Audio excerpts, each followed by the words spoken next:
पहले का जो हमारा पहला सवाल है ये माना हुआ सवाल है। अगर आप किसी भी साल का पेपर उठा के देख लेंगे तो ये आपको तुरंत रखा मिलेगा। इस प्रकार से प्रश्न पेपर में बनता है। √3, √2, √5 या √7 सिद्ध करिए अपरिमेय संख्या है। अगर हम इसका एक सवाल समझ लेते हैं तो हम इस प्रश्न को आसानी से हल कर पाएंगे पेपर में, चाहे जैसे भी हमसे पूछा जाए। तो यहाँ पे इसे हमें सिद्ध करना है कि ये अपरिमेय संख्या है। इसका जस्ट हम उल्टा मान के इसको सिद्ध करेंगे। हम मानेंगे माना √3 एक परिमेय संख्या है। जब भैया इसे हमने परिमेय संख्या मान लिया तो इसे हम P/Q के रूप में लिख सकते हैं। लिखेंगे यहाँ पे जहाँ P और Q सह अभाज्य पूर्णांक है। इसे सहअभाज्य पूर्णांक मान लिया। इसके बाद दोनों तरफ वर्ग कर देंगे। दोनों तरफ वर्ग करने पर जब दोनों तरफ वर्ग करेंगे तो यहाँ पे √3 का वर्ग, इसके बाद P/Q का वर्ग से √ हमारा हट जाएगा 3, P² और नीचे हमारा Q² को 3 की जगह लिखेंगे। 3 को हटा देगा, ठीक है, और 3 जो है Q² की जगह बैठ जाएगा। अब देखना P² हमारा 3 से विभाज्य है। लिखेंगे P² 3 से विभाज्य है तो P भी 3 से विभाज्य होगा।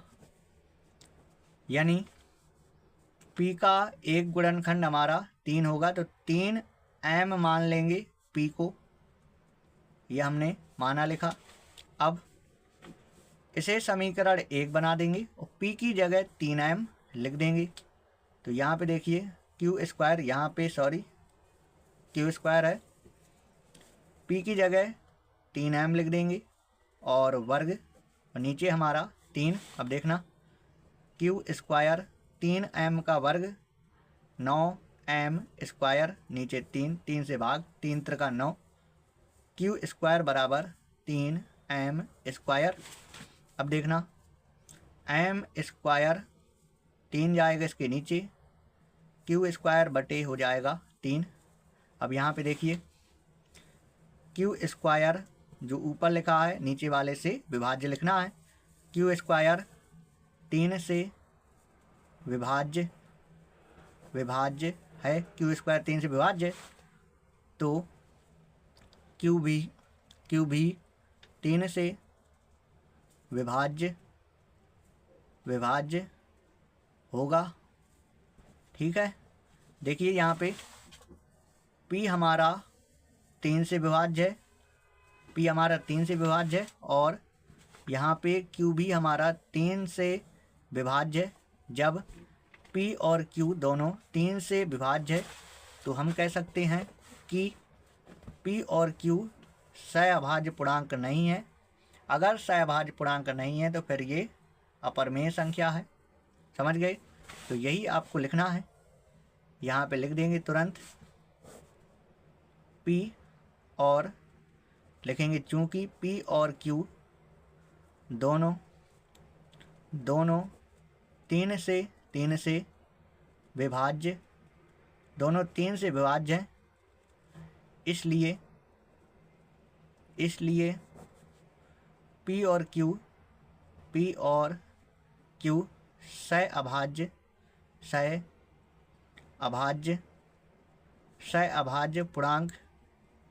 सहअभाज्य पूर्णांक नहीं है। अतः लिखेंगे √3 एक अपरिमेय संख्या है। ठीक है, तो इस प्रकार से पहला हमारा लग गया।